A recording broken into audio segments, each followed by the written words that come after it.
Furious Driving, proud to be supported by Diamond Bright, protecting, cleaning and caring for the Furious fleet and for yours with 10% off using code FD10. Follow the links in the description below. So as I say, there aren't many SUVs I actually like because I don't really get them as a format. They're not as good to drive as an estate car, not as practical as an MPV, and the crossovers just don't even get me started. But this one, Hippo, I absolutely love. My family love it as well, bizarrely. And there's another one which I'm also pretty fond of, and I think I'm going to like this one quite a lot. This is a Mk2 Rav4.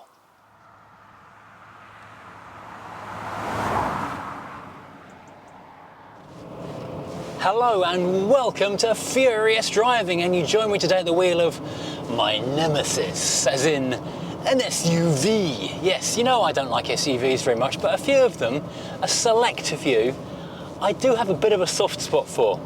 Hippo the Freelander, obviously.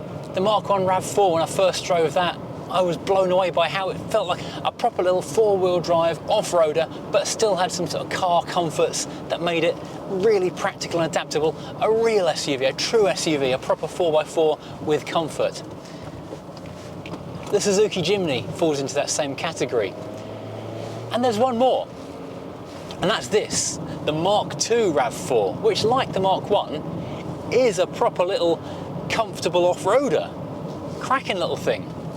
So anyway, before we get going, as always, I will say, if you like reviews of interesting, unusual, different cars, then please make sure you smash, that's the word we use in YouTube land, the like and subscribe buttons. Just past the 100,000 mark, so thank you everybody who's previously smashed that button. Don't smash it again, you'll unsubscribe.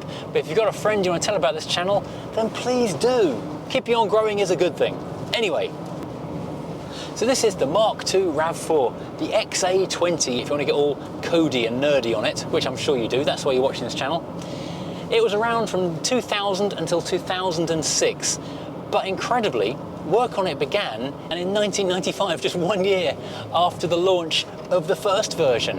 And it was designed in CALTI, which is short for the CALTI Design Research Institute in Newport Beach in California. And the design was kind of Anglo or American Japanese mix, with two guys called Yasuhiro Hosoda and Kevin Hunter. Kevin Hunter, by the way, is now head of design, I think, at Toyota, and they both worked on a number of other Toyotas and Lexuses over the years as well. Now this was an interesting car. It was completely, utterly all new, no shared parts, no carryover on anything. And it's built on something called Toyota's MC platform. Boy, can't touch this. And the first car built on the Toyota MC platform, can't touch this, is very different to this. It was the XW10 generation Prius, which is about as far from this as you can imagine.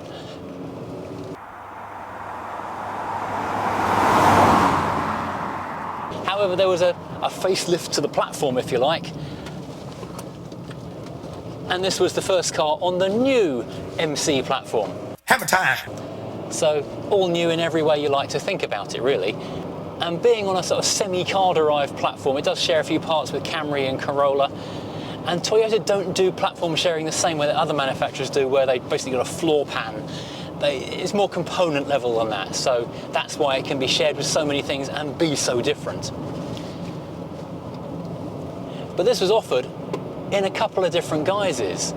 Notably, as well as petrol and diesel engines, a 5-speed manual, a 4-speed auto, it was also the first RAV4 offered as a front-wheel drive only option if you wanted it, or of course you could have the permanent full-time 4-wheel drive if that's what you need, and that's what most people went for, to be honest. The 2-wheel drive was like a cost-cutting basic entry thing, but more a precursor to the SUVs we have today, which are a sad shadow of the previous generations of SUV and 4-wheel drive. But this is quite interesting because something we don't really get anymore is 3-door versions of cars. And they did a 3-door and a 5-door, but it wasn't just a different side pressing, it was a different length of car. It's about 20 centimetres difference in the wheelbase between the 3 and the 5-door. And that's kind of what makes this car a little bit special, because this is a 3-door. The owner of it, this actually belongs to JayEmm Car's partner, and she wanted a small 4x4. And this is one of the smallest practical, reliable 4x4s you can actually get, one of the rarest of formats of car. And so they were very lucky finding a car like this. I mean, by complete coincidence, we're just about to go past this Daihatsu. which is another option. But it is more of a chunky off-road kind of a thing, whereas this is, as the design was intended, to be like a partial MPV. The design of the interior of this car is significantly more spacious than the Mark 1. The car is bigger overall, but the interior is designed to be more flexible, more spacious, more usable, more adaptable. I'll show you all that in a moment.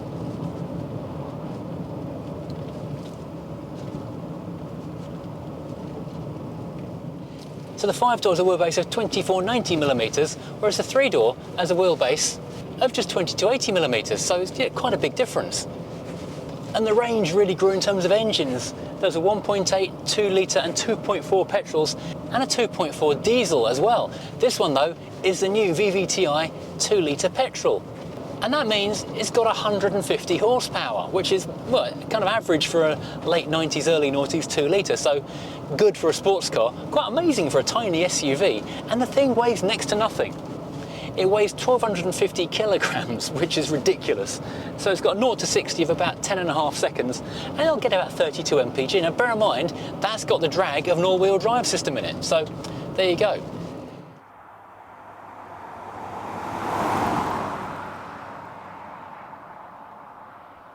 So, check this thing out. Isn't it just the cutest little puppy you ever did see? I mean, the 5-door looks, well, it's got the same front end, of course, but it's got normal kind of looks. This looks, well, it's just so different. Well, it starts at the front, of course. That's a good place to begin.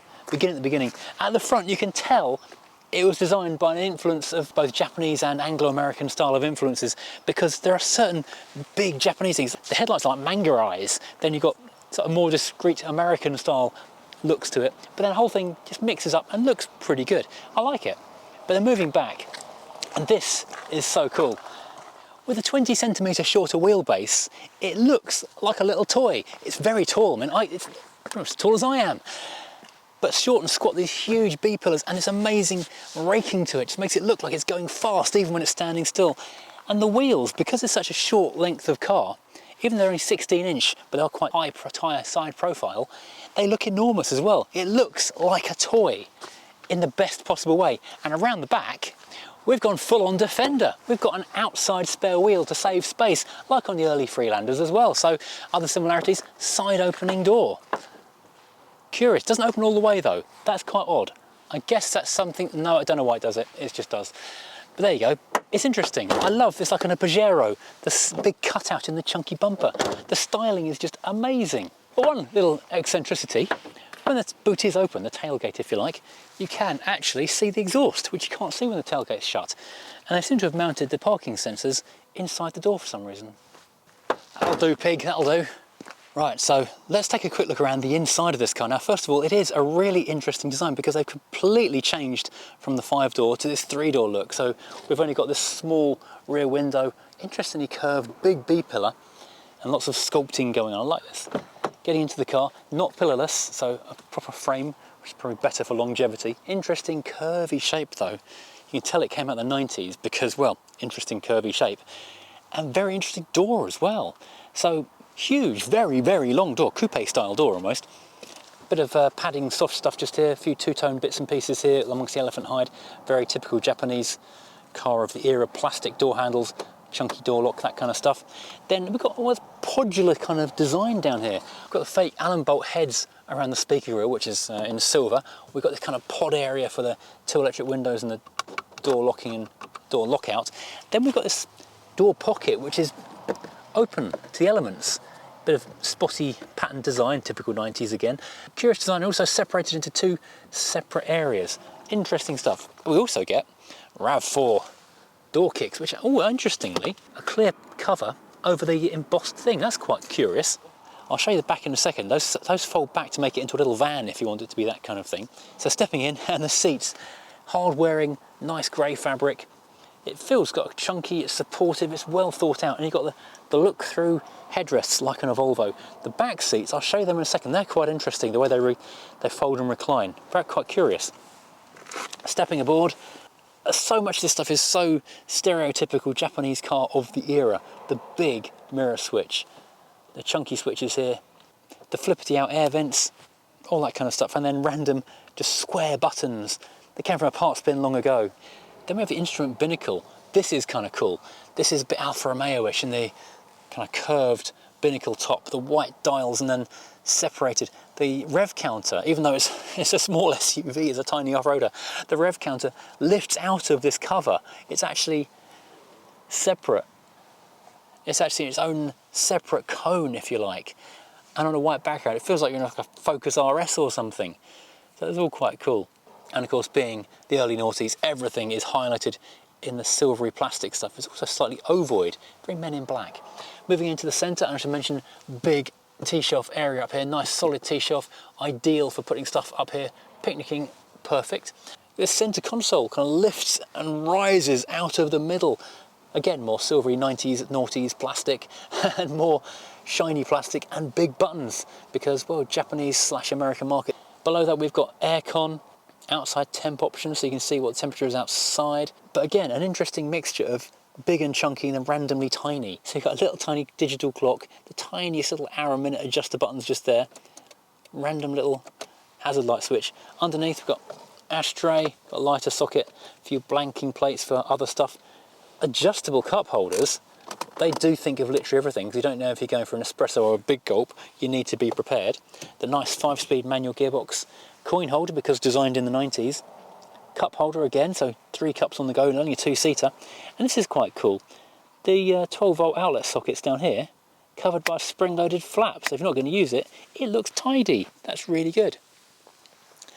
Jumping back across to the steering wheel, which I failed to show you, it's basically a sporty Toyota steering wheel. It looks way too sporty for a car of this nature, which is, but I love it. So got an airbag, which is great. You've got steering wheel control for the radio, which is kind of early and embryonic for this kind of thing. We have got indicators on the left-hand side, wipers on the right, and we've got cruise control, so everything's there. The only thing we're missing is a horn test. Or, that's an SUV that can't decide if it's an MPV or a sports car, Parp. Did you hear those multiple tones in there? That is the split personality of an SUV that wants to be a sports car and an MPV and an off-roader all at the same time. You can hear the dilemma in its voice. Anyway, moving over to the left-hand side, big glove box, and the Japanese love their tiny writing stickers, don't they? Airbag on the passenger side, and a nice big sunroof. Now this is the front of the car. You'll notice those huge B-pillars behind me, which surprisingly don't really interfere with vision too badly. Left turn out of certain junctions will be a bit tricky. But anyway, let me show you the back of this thing. Right, fans of flipping a seat forward with one easy move will rejoice, because you can flip the seat move with one easy move. And then we've got, well, with the seat all the way forward, a fairly spacious back seat area. With the seat pushed back a bit, less so. However, more of the same kind of fabric, but you'll notice these seat backs aren't in the same place. There's a pull tag here, which means you can recline this almost to sleeping position if you want to, I don't know, to be doing that. Or you can roll it, oops, doing this one-handed, all the way forward and have that as a flat, both of them do it obviously, as a flat load space area. And that's on a runner, so you can slide it even further forward still. So you can have a bit more space in the back. If no one's using the back of the car as a seat, you can make the boot a bit bigger. Great idea. Or give more legroom if you need it and sacrifice the boot space. Very clever indeed. And if I come around here, squeeze a little tag, I can roll it all the way forward, and I think I can even lift that out if I want to and turn it basically into a small be-windowed van. This is so adaptable. I did say when I was driving, they planned this thing to be basically more MPV-like, so not just a small off-roader that's a practical car that can kind of go anywhere. You can use it for practically anything as well. So adaptable. It's an MPV in an SUV dress. Yet more tiny Japanese writing labels, love them. Now the boot, it has to be said, is not vast when the seats are back. Just about enough to put a few days worth of shopping in, a couple of shopping bags. We have got really handy little storage cubby areas on both sides for rear seat passengers. We've got these small curry hooks. We've got another power point, a plug point, so you can connect things up. And we've got ourselves a little stowage net in the back door. So really rather practical. What a great little car. You can see why these things have been so popular for so long, because they just tick so many boxes. So why do I like this car as an SUV when I don't like SUVs? Well, a few years ago, I was lucky enough to do Route 66 all the way from Chicago to Santa Monica Pier, drove the whole route. Me and my friend Barry, you've seen us do a few road trips. We did the Sweden thing, we did the EV thing last week, we did the NC500 before YouTube, and of course we did Route 66 about 10 years ago. Anyway, we got to Chicago Airport and we planned to do it in, well, our plan, it kind of fell apart really. Originally we were going to buy a classic car and sell it at the other end, that was too complicated. Then we were going to rent a classic car, that was too expensive. Then we were going to rent a Mustang, but it turned out we were going in October and some of the route was not really suitable for a Mustang, so we rented an SUV. Anyway, we got to Chicago Airport, and after the usual toing and froing and 3 hours later, and the lady said, "What car do you want?" And we said, "Well, we're having an all-American adventure, let's have an all-American car. What have you got?" "Let's have a Chevy or a Ford." And she said, "Honey, you're going a long way. You need a Toyota." And she put us in a 5-door Rav4. And we both looked at it with a little bit of like disappointment, I think is probably the best word, in our eyes. Okay, a certain amount of relief that it was going to be fuel efficient on such a long journey and easy to park and all the rest of it, but it lacked that magic. But it was a determined little puppy. We did like the thousands of miles cross country all over America in it, coast to coast virtually, and it never put a foot wrong. It started in the morning in the frost, in the heat, in the mountains, in the deserts. We sunk it in a muddy riverbed in Durango National Park in Texas after some flooding, we got halfway through, the car sank to its belly. And it's automatic as well, which made it harder, but a bit of rocking about. On road tyres, managed to get the thing free again. Got the thing free, and a guy in a Jeep Cherokee lifted, knobbly tyres, winches, sand ladders, the works, all the gear, no idea. I said to the guy, "Any chance you could put us on a winch and one of us go through and the other one can pull the other one out afterwards?" And he looked at me, "No, I'm not going through that." And the Toyota Rav4, it nearly made it. Knobbly tyres, it would have got all the way through. When we finally pulled up in California, still covered in Texas dirt, people were giving us some looks, but we kind of fell for that car. We really did feel a bit like Oliver on Top Gear. We wanted to take that car home. We kind of felt sad giving it back. Interesting thing though, I'm pretty sure the American market Rav4s are built over in America or possibly in Mexico. I'm not quite sure which actually. But they were very different inside. The dashboard was typical old style American with blobby plastics, terrible rattly plastics, huge buttons, big chunky automatic, no manual option over there. And there was rust forming in the doors already, which I was shocked at. It was quite a high mileage car because the ones that are allowed to be going out of state when you rent them are abused to death. This is a car that's only a couple of years old and it looked really tired. Not like a European car. Although the European cars do rust. This is the big killer for these cars. They just dissolve. And I know James spent a long time looking for anything that wasn't rusting. This car's got 200,000 miles on it. It drives almost like new. Well, you know, hackneyed old phrase there, but it drives like so freshly. It's amazing. And it's not rusty, which is also, frankly, astonishing. So yeah, this thing does drive incredibly well.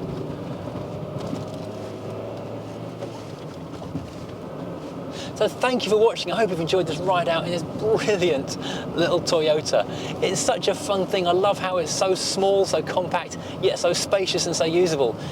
Manufacturers have really, really lost their way in terms of what people want, because most people don't want a huge gadget-laden monster. They want something small, fun, compact, easy to drive, easy to park, easy on the fuel, and that's what this is, and I love it.